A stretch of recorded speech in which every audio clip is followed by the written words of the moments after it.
Hello everybody, this is Downers Dave coming to you on this beautiful early September afternoon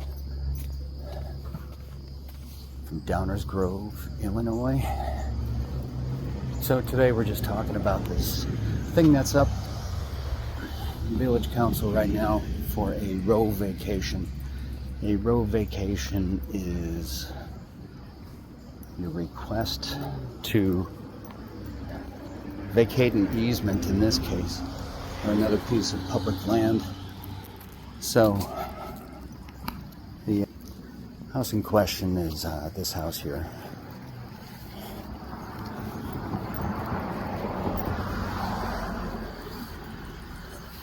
Looks pretty scary, but it's actually a pretty cool house. We'll talk about that house in another video, more detail. But today we're talking about this row vacation.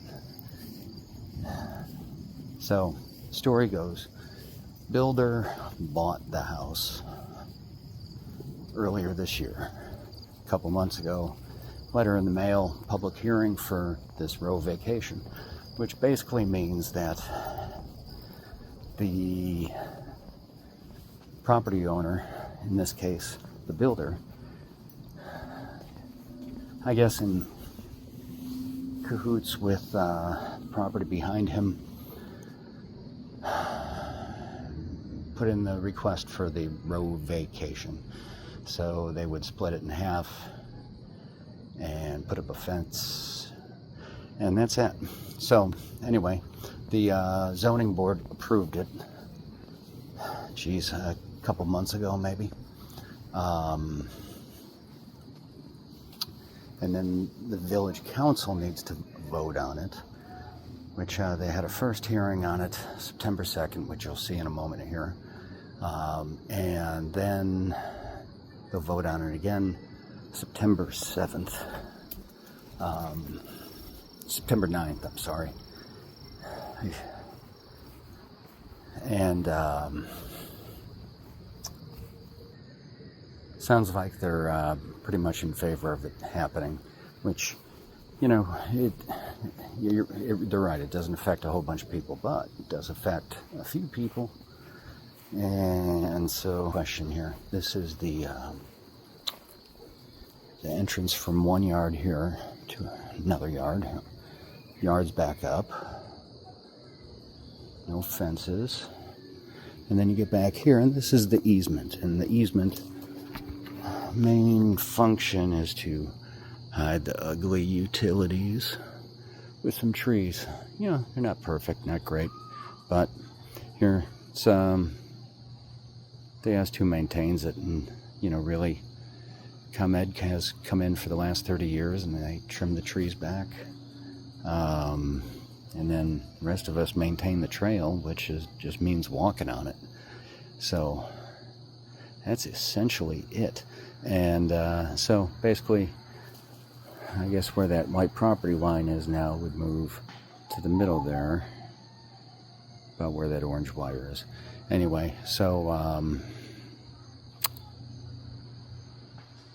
this would then become a fence here, which, I don't know.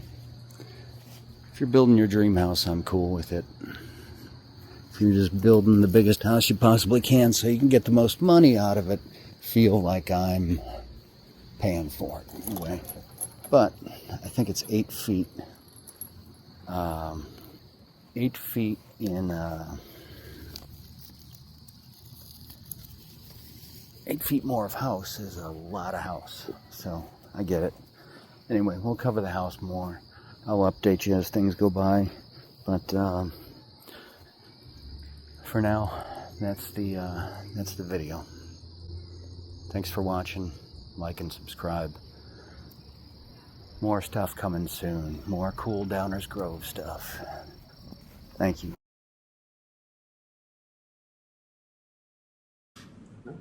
Okay, I will just go ahead and move on to the next item, which is an alley vacation request for the properties at 5310 Lyman and 5317 Washington. This area is located just southeast of downtown. If we zoom in a little further, we can see it's just south of Randall Street. 5317 Washington is shown in purple, and 5310 Lyman is in yellow. When these properties were platted, They were platted with the properties to the north, and there's a 16-foot wide alley that is extending between the two properties, shown here in pink. If you notice to the north of these two properties, which will be up on the screen, there's an installed alley that provides access to the garages. We'll go back into the plats. This section of town and this particular lot was platted in 1889 and provided the public alley. Properties to the south were platted in 1950, and the alley did not continue south. So these are the last two properties in this previously platted 1899 subdivision. Talking about a little bit of a history and going back a little bit of ways here. So if the alley vacation were approved, here both 5317 and 5310 Lyman would take half the vacated alleyway, 5317 with the west and 5310 with the east. If the alley were to be vacated, an easement would be placed over the property, which would limit the property owners to either a fence or driveway is the most that they could put on that property there as well. And then the easement would allow utilities to go in there as well. And there are existing utilities that are in there currently. The comprehensive plan does note that we should ensure quality housing stock and modernize existing housing stock. So those how it meets the comprehensive plan. And then the Planning and Zoning Commission considered this petition as well at their August 4th meeting and recommended approval. I'm happy to answer any questions for you tonight, Mayor. Petitioners are here as well tonight. Thank you. Thank you, Stan. Anyone from the audience with a comment or a question on this item? Any council comments or questions? Mike? Curious, so right now that is public property. I'm wondering who's been maintaining it, mowing the lawn, trimming the trees, that sort of thing. Typically, it's the property owners that are adjacent to it.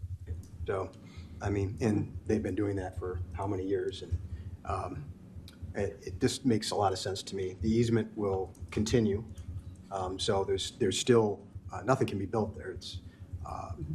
So there's still easement rights across the property. It's just no longer going to be owned by the village, no longer our responsibility. And I think just formalizing what practicality already exists, with the exception of the fact that I know that there's been the properties just to the south have been walking across that easement, I guess, to go to the north. Yeah, that was my question. Is that still permissible? Will that be still permissible as a public easement because they've been using it for time and repeated? No?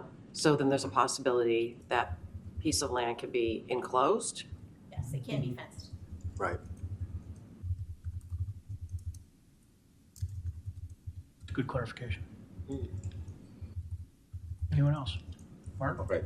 Well, I was just going to also add that this is the last one that's getting done. So the properties to the south, perhaps also at one time had an alley going through as well. Or no, or that right No, that was away? platted in 1950s to the south, and there was an alley platted. Got it. So this was where the alley was supposed to end, and just never got extended all the way down. Got it. And we have no interest in extending the alley. Have no plans to do that. That's correct. So anyhow. Would that be an option to extend the alley? And why isn't it? Or if not, why isn't it?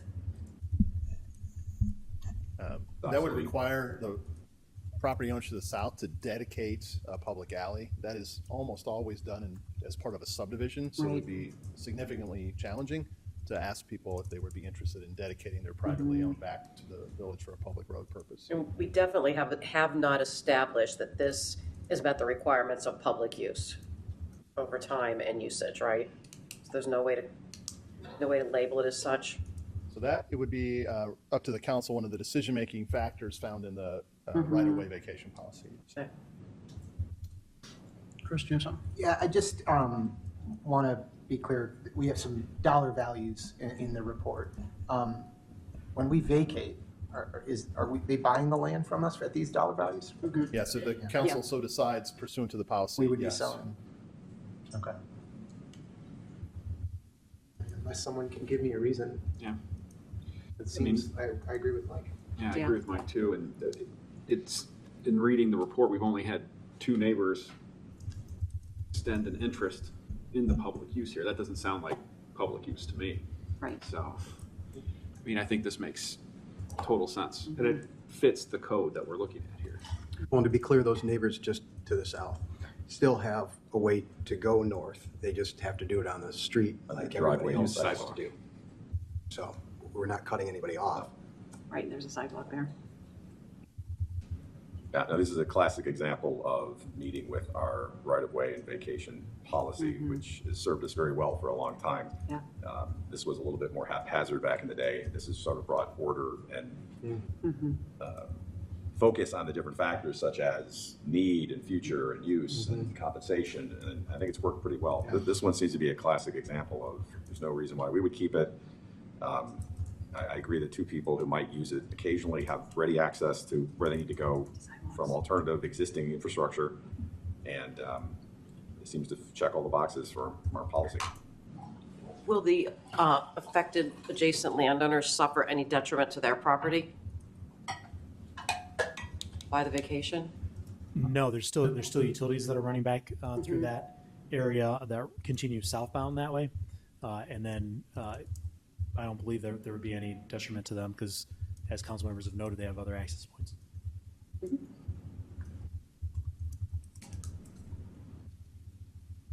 Anyone else?